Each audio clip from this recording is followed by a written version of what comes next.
Hola a todos, en este video vamos a empezar con lo que es resolución de ecuaciones diferenciales.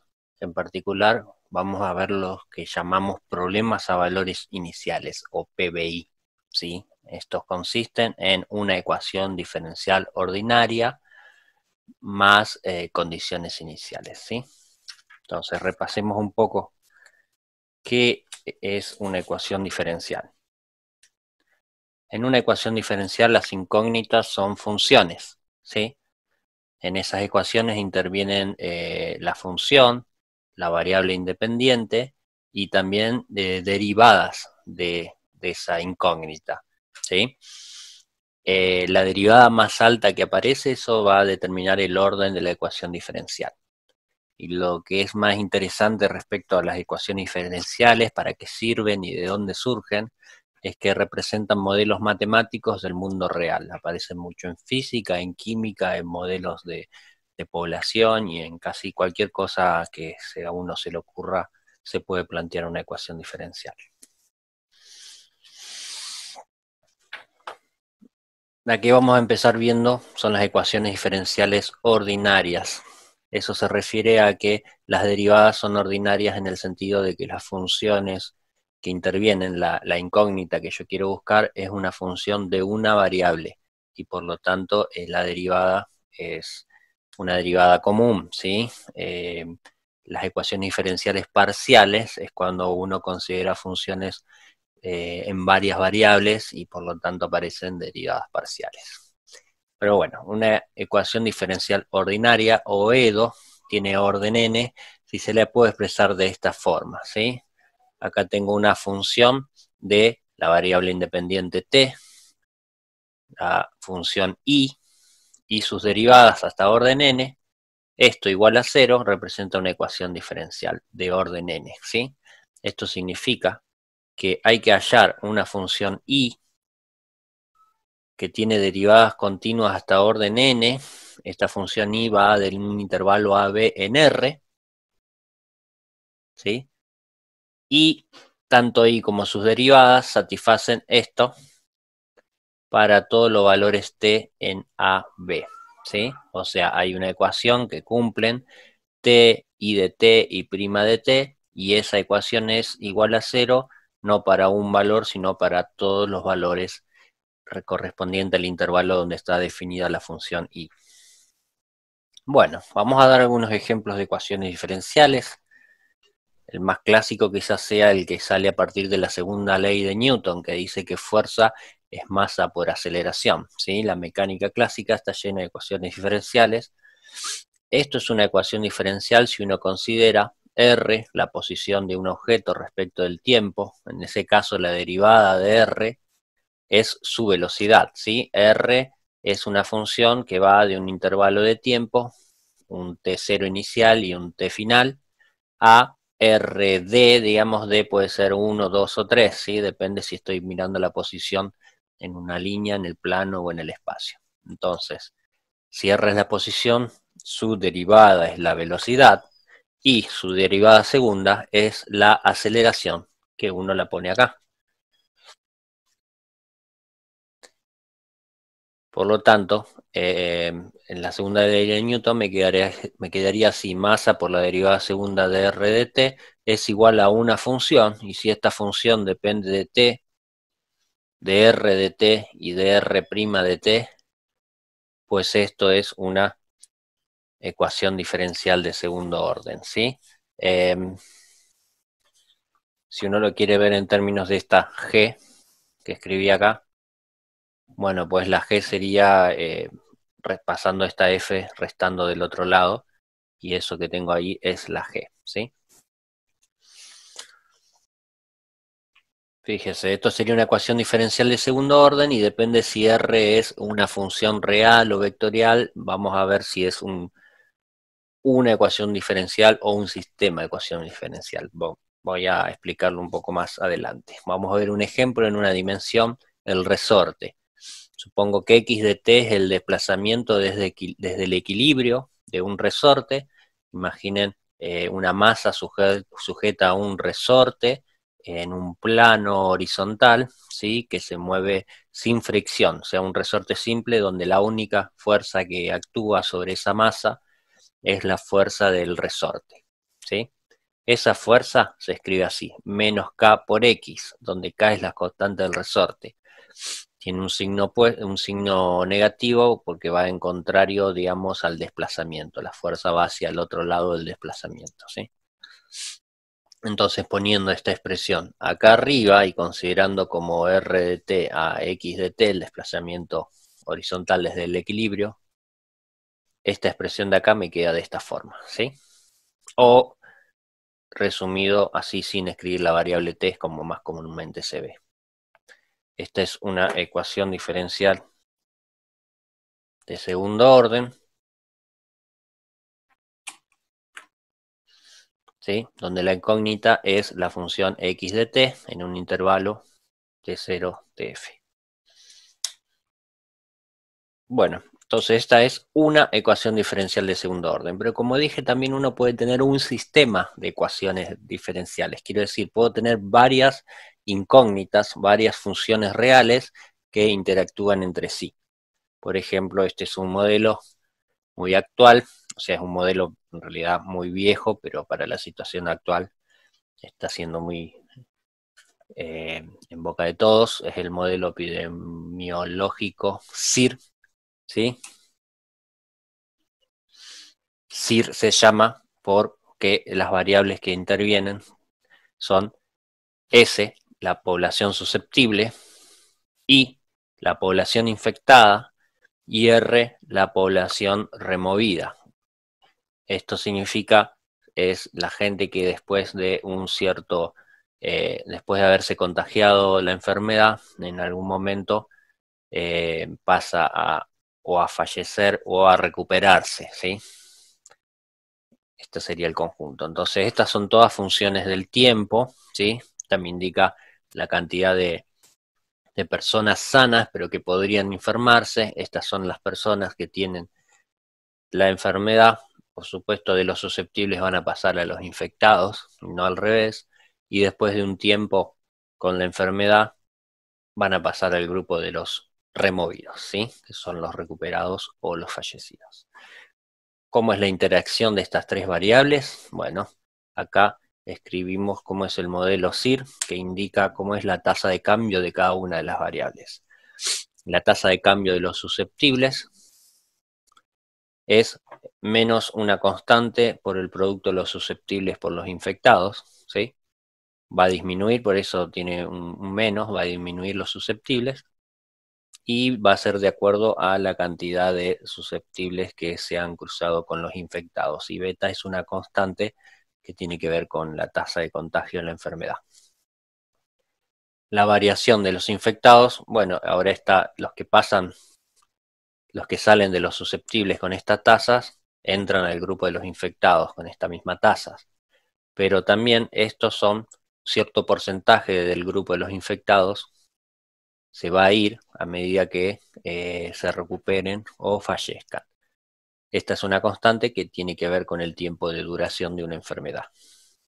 Y los que salen de los infectados entran al grupo de los removidos con esa misma tasa.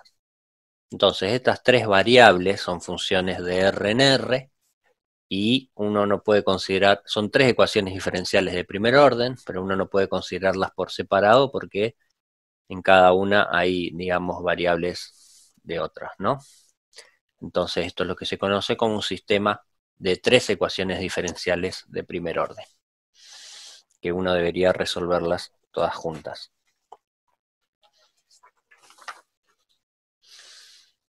Vamos a ver otro ejemplo, otra fuerza que uno puede considerar es la fuerza de atracción gravitacional. Por ejemplo, tenemos un planeta de masa m, y acá hay un satélite o una nave de masa m minúscula. Este planeta ejerce una fuerza sobre este satélite, cuya dirección apunta hacia el centro del planeta, ¿sí? Y cuya magnitud es menos gm mayúscula por m minúscula sobre módulo de R al cuadrado. O sea, la fuerza quedaría así, ¿sí? Donde R es la posición, si uno considera el origen en el centro del planeta, R me dice la posición donde está este satélite, y el módulo de R, la longitud, es claramente la distancia del satélite al centro del planeta. Entonces esto tiene la dirección de R, apunta hacia el centro, por eso tiene un menos, y tiene este parámetro que tiene que ver con la distancia, ¿sí? A medida que la distancia se achica, esta es más fuerte. G es la constante universal de la gravedad. M es la masa del planeta y m chiquita es la masa del satélite, ¿sí? Entonces, si uno aplica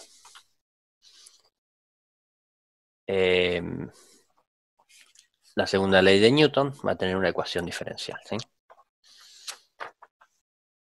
Supongamos que R es una función que va de una función del tiempo, que va de un intervalo del tiempo a R3, al espacio, ¿sí? Cada una de las coordenadas de la función son x de t y de t, z de t. Esta es la posición del satélite a tiempo t. Entonces, la segunda ley de Newton la puedo escribir así, ¿sí? Que es lo que teníamos escrito. Acá tengo un error. Ahí está, ¿sí? Acá se cancelaron las masas del satélite. Y esto es una igualdad vectorial, porque esto es un vector y esto también es un vector. Si la igualo coordenada a coordenada, me queda así. La derivada segunda de x es igual a esta expresión por x. Fíjense que acá abajo tengo el módulo de r al cubo, que lo escribo así. Acá x, y z son funciones, ¿sí? Son las incógnitas del sistema. Entonces, tengo estas tres ecuaciones diferenciales de segundo orden. Esto es un ejemplo de sistema de tres ecuaciones diferenciales de segundo orden, ¿sí? Bueno, todos estos casos que vimos acá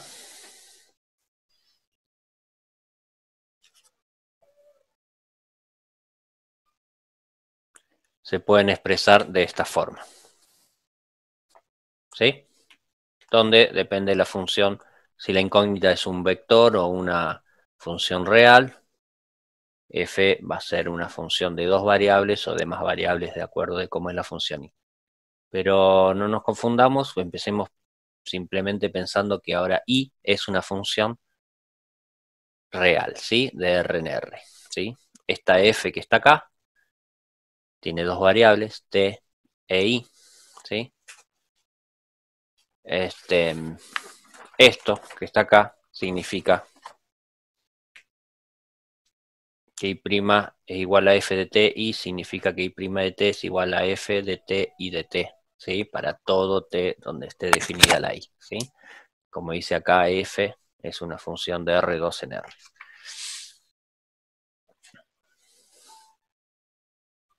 Bueno, y esto es un valor inicial, ¿sí? ¿Por qué? A ver si uno, ahora lo vamos a ver un poco mejor. Si yo mi incógnita es la i y yo tengo acá la derivada de i, para recuperar la i voy a tener que integrar, y cada vez que integre va a aparecer una constante arbitraria, ¿sí? Entonces voy a tener infinitas soluciones, y para elegir una de esas infinitas soluciones tengo que escribirle lo que se llama la condición inicial. ¿Qué valor toma la función i en el primer punto del intervalo? ¿Sí? En el resto no lo conozco, pero en el primero lo tengo que saber. Entonces esto es lo que se llama problemas de valores iniciales formados por una ecuación diferencial y un valor inicial. Mi objetivo es hallar una función i de este intervalo en R que tenga una derivada continua tal que se cumpla este PBI, ¿sí? F es una función de dos variables, una es la variable t y la otra es una variable real, que es lo que tiene acá. Entonces veamos un ejemplo de cómo, qué significa gráficamente una ecuación diferencial, ¿sí?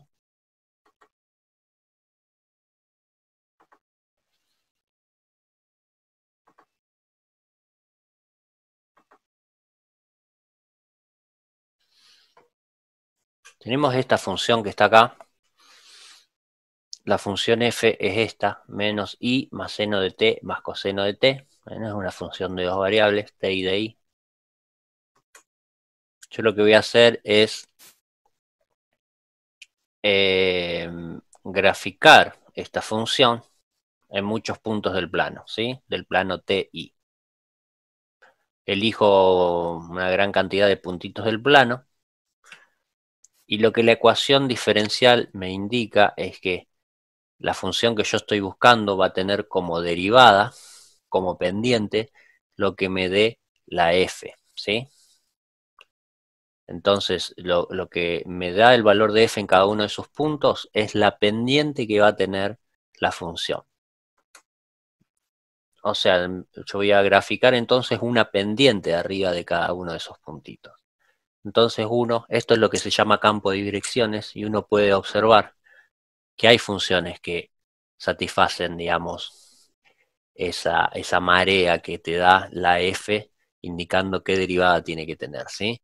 Claramente uno ve que uno puede dibujar funciones, pero de hecho uno puede dibujar muchas funciones. Acá hay muchas funciones que siguen esa marea. Sin embargo, si yo elijo un punto inicial, hay solo una. En este caso mi punto inicial es i de 0 igual 0.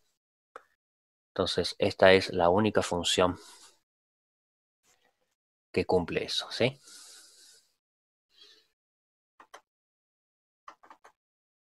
Bueno, entonces gráficamente eso es lo que significa resolver una ecuación diferencial. En ese caso la solución era seno de t. Es fácil chequear que esto es solución, se cumple la condición inicial.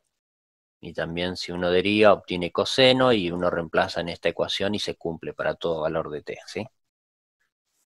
Bueno, entonces analíticamente, ¿cómo se resuelve una ecuación diferencial? Veamos por ejemplos. Veamos esta ecuación que está acá.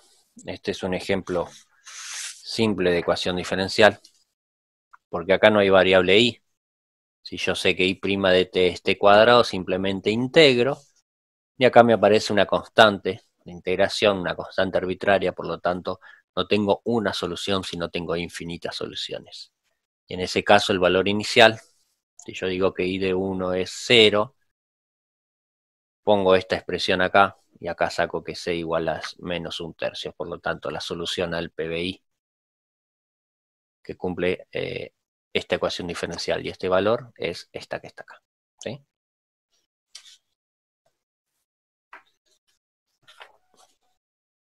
Supongamos ahora una función f donde aparezca la i, ¿sí? Esta, como han visto en matemática B, es una ecuación diferencial de variables separadas, por lo tanto, utilizando algún truquito yo puedo darme cuenta que esta es una solución, ¿sí? Fíjense que si yo derivo, se corrobora esta ecuación que está acá, ¿no? Pero esta constante es arbitraria, tengo infinitas soluciones, necesito un valor inicial para tener una única solución. Poniendo esta expresión acá, me queda que c es igual a 5 y por lo tanto esta es la solución de este PBI. Ahora supongamos que tengo esta ecuación diferencial. Por lo menos yo no he conocido ningún método para resolver una ecuación y resultaría muy difícil resolver ecuaciones diferenciales. Digamos, uno tiene que clasificarlas hasta encontrar algo que se parezca. Bueno, ¿por qué no mejor no usamos un método numérico que puedo considerar todas las ecuaciones diferenciales juntas y me da una solución que para fines prácticos me sirve bastante bien? ¿Sí? Bueno, entonces vamos a implementar algún método numérico, pero antes vamos a hablar un poco sobre los estudios que podemos hacer de una solución, de una ecuación diferencial antes de intentar resolverla por un método numérico. Estaría bueno saber si esa ecuación diferencial tiene solución, ¿sí? Si ese PBI tiene una solución y si esa solución es única, porque de no tener esas dos condiciones difícilmente encontremos una solución adecuada. Entonces, un criterio, un análisis previo que uno puede hacer para garantizar la existencia y unicidad de la solución es pedirle ciertas condiciones a la f. La función f debería ser continua, ¿sí? Donde está definido el intervalo y d es un subconjunto de R. Esto es donde vive la segunda variable, la i. Si f es continua y si además es derivable en la segunda variable, en i, y si esa derivada está acotada, ¿sí? Fíjense que si esta derivada es continua y este d es acotado, entonces esto es fácil de alcanzar. Entonces, fíjense estas dos condiciones, f continua y la derivada de f respecto de i acotada, entonces con eso tengo garantizado que el problema de valores iniciales tiene solución y es única, ¿sí? Fíjense que el I0, el valor inicial, es un número que debería estar en D, ¿no? Bueno, después, otra cosa interesante que uno puede considerar también no menos importante a la hora de plantear una ecuación diferencial es la estabilidad, ¿sí? Eso es todo análisis previo que uno hace, ¿no? Entonces supongamos que yo tengo esta ecuación diferencial que viene capaz que de alguna ley de la física y el valor inicial es una medición que yo realicé. Entonces, ¿qué pasa si mi medición no es tan buena? ¿Sí? Me gustaría saber que si yo hago otra medición donde obtengo un I0 tilde y si el I0 y el I0 tilde son parecidos entre sí, me gustaría también que las funciones también sean parecidas entre sí, ¿no? Tiene lógica, ¿no? Solamente estoy cambiando el valor inicial. Bueno, pero eso no siempre va a suceder, ¿sí? Si supongo que llamo I a la solución de este sistema, de este PBI, y tilde a la solución de este PBI, las dos tienen la misma ecuación diferencial, pero solamente cambio el valor inicial. Entonces, puede pasar que las soluciones sean parecidas o puede que no, ¿sí? Esto es lo que llamamos estabilidad. Entonces, recuerden que le habíamos pedido que la derivada de f respecto de i sea acotada. Bueno, ahora supongamos que conozco los valores de esa cota. Llamo L a la cota inferior y llamo U a la cota superior. Entonces, este resultado me va a decir que la diferencia entre esas dos soluciones que obtuve, ¿sí? De la misma ecuación diferencial pero con puntos iniciales distintos, está acotada por arriba por la diferencia de esos valores iniciales por esta exponencial.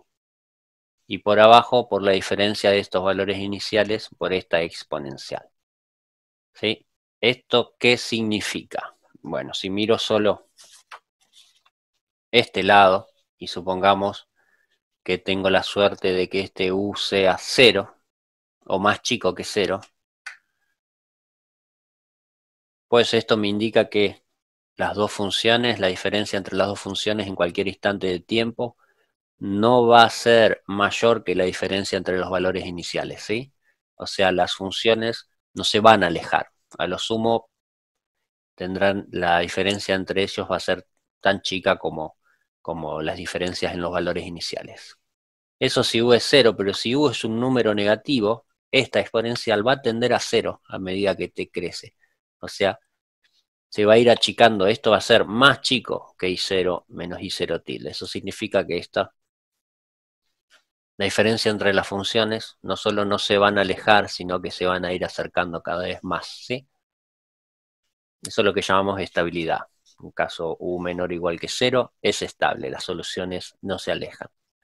Sin embargo, si ahora miro la otra ecuación, eso como les dije, es si uno encuentra que la derivada de f respecto de i está acotada por un número negativo, por un número menor o igual que 0. Pero si a mí me pasa que la derivada de f es mayor que un número positivo, L, si L es positivo, entonces miro este lado y esta exponencial va a crecer, ¿sí? Entonces la diferencia entre ambas funciones va a ser mayor que la diferencia inicial, ¿sí? Y esto no va a estar bueno, no va a estar bueno tener una ecuación diferencial que haga eso, porque me va a decir que es muy sensible a variaciones en el valor inicial. Y bueno, esto es lo que se llama una ecuación diferencial inestable. Se lo voy a mostrar.